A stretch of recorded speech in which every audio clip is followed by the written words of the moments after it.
Hello, my name is Milan Pap. I'm a lecturer in the computer school Maret. Let's start lesson 002 AutoCAD command redo. Switch to AutoCAD.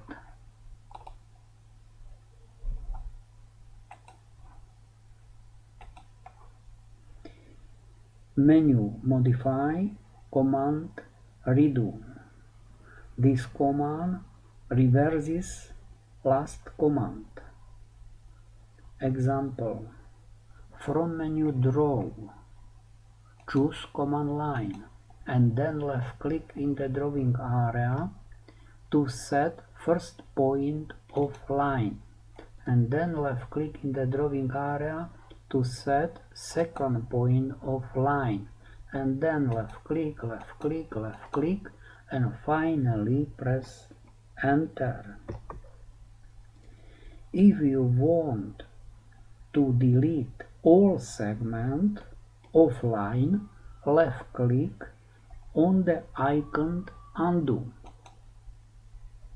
If you want to reverse last command, left